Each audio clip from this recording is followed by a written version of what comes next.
Pascoe Vale. Thank you, Acting Speaker, and as always, great to see you in the chair. And I too write to support the Victorian Institute of Forensic Medicine Bill of 2024. Acting Speaker, of course, the Victorian Institute of Forensic Medicine is, of course, an institution that's focused on forensic medicine, diligently serving our health, medical and criminal justice systems, the courts and the wider community as it discharges its statutory responsibilities to provide independent forensic medical and scientific expertise to the justice system, tissue transplantation, and both undertake research and teach in the fields of forensic medicine that will benefit the community. And amongst its varying functions, the Victorian Institute of Forensic Medicine contributes to the professional development and education of forensic pathologists, physicians and scientists, with the VIFM helping to ensure a high standard of forensic medical services for Victorians through the provision of that critical support across the healthcare and justice systems. And it works to support patients and families through overseeing the work of the Donor and Tissue Bank of Victoria, which provides safe tissue and medical specialists and Victorian hospitals for transplantation and medical research, benefiting many patients every year, which the member for Melton was just touching on, and I'll turn to if I have time on my contribution remaining at the end. But importantly and fundamentally, VIFM provides our criminal justice system with crucial evidence that underpins safe convictions and appropriate acquittals, as their doctors and scientists investigate deaths reported to the coroner, examine alleged offenders and medically assess and support victims of crime. And Acting Speaker, this important work has continued to evolve through significant medical and scientific advancements since the VIFM was first established in legislation in 1985 to initially provide that forensic pathology and scientific services to the Coroner's Court and to the Victorian criminal justice system. And over the years, it has continued to undertake landmark scientific work. And I'll just touch on a couple of these before I turn to the substance of the bill. The Australian Sports Brain Bank to investigate and undertake post-mortem examinations of people who've participated in sports with risks of repetitive head injuries.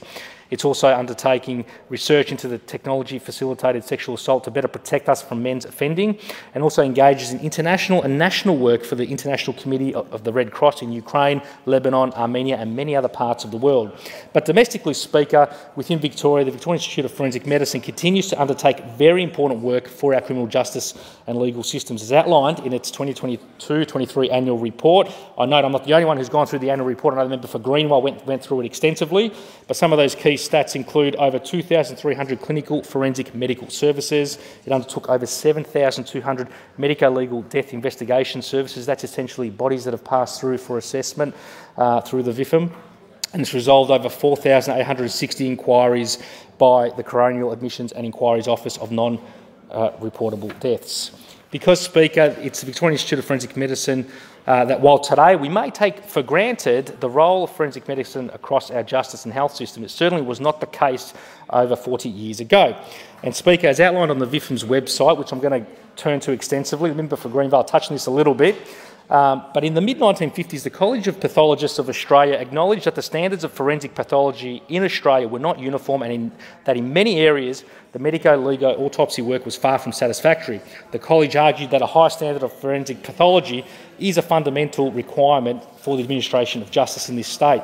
It made recommendations to all Australian jurisdictions about the adequate training of specialists in the performance and documentation of medico-legal autopsies and the interpretation of autopsy results. The college recommended that a forensic pathologist have access to laboratory facilities in the specialised fields of histopathology, bacteriology, biochemistry and toxicology to enhance the quality and reliability of the medico-legal death investigation.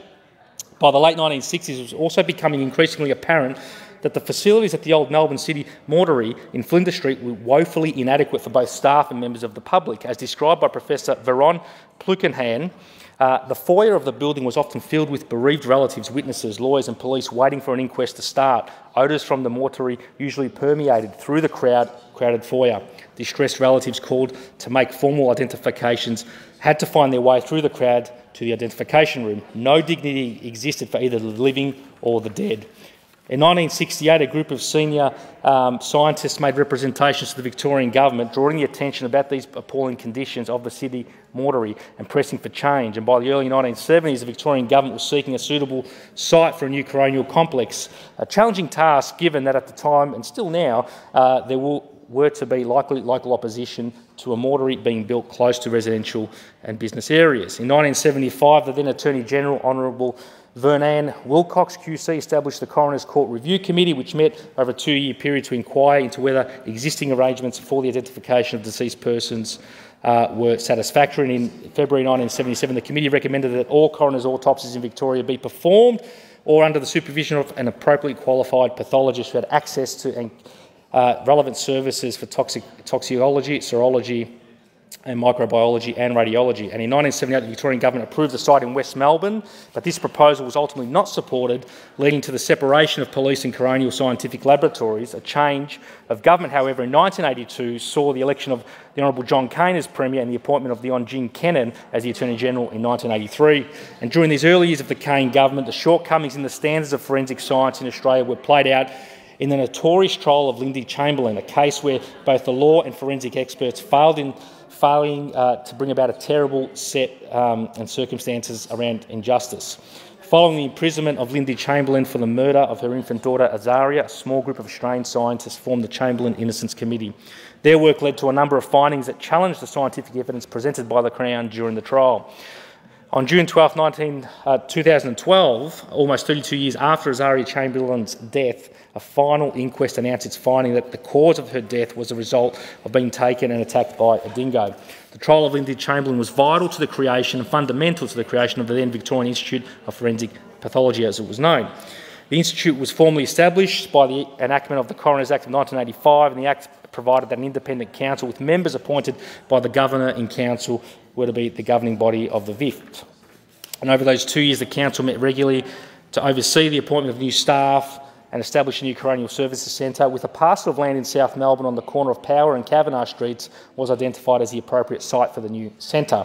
And the new state-of-the-art building, as we heard earlier, was officially opened by the then Premier John Cain, who said that most importantly, and I quote, of all, the new centre would offer relatives of a deceased person an independent scientific review of whether in the period leading up to the death everything that could have been done was appropriate. That, as everyone here in this chamber will know, is a profoundly humane service. And over the last 30 years, the work of the Victorian Institute of Forensic Medicine has gained international and indeed national prominence when it comes to forensic medicine, and it's achieved quite a lot over those years, leading the way indeed in many respects. And this bill will continue to build on that important work to modernise the Victorian Institute of Forensic Medicine so it can continue undertaking that essential work by undertaking and implementing a number of reforms contained in the bill. But one of the most widely reported investigations by the VIFM has been the identification of the skeletal remains of Victorian bushranger Ned Kelly. Ned Kelly, of course, is one of Australia's most well-known and infamous historical figures and last bushrangers. An often forgotten part of his story is that Ned spent time within the grounds of Pentridge Prison, both in life and death. Ned was briefly imprisoned in Pentridge in 1873 for the crime of stealing a horse and sentenced to 3 years of hard labour. Ned started his sentence at Beechworth Jail until February 1873, when he was transferred to Pentridge with half of the sentence left to serve. On arrival, Ned was taken to the building now referred as Building Division B, which is now a hotel and wine bar and wellness centre. And after a gruelling 6 weeks, Ned was then moved to C Division, where he was assigned to hard labour.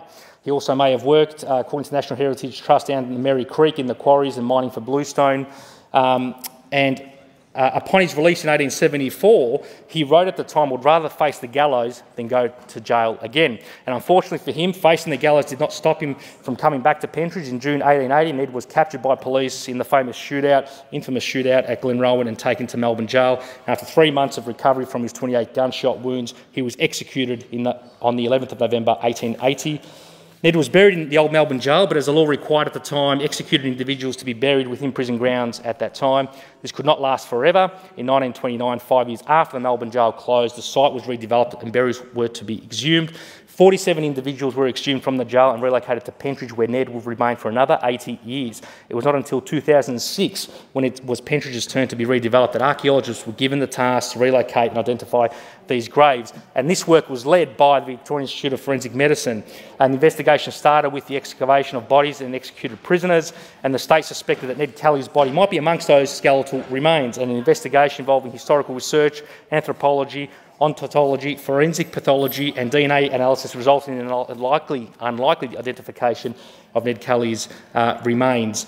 And so, with the time I have remaining, I commend the bill and the important work of all the team and the staff at the Victorian Institute of Forensic Medicine for their work. Thank you.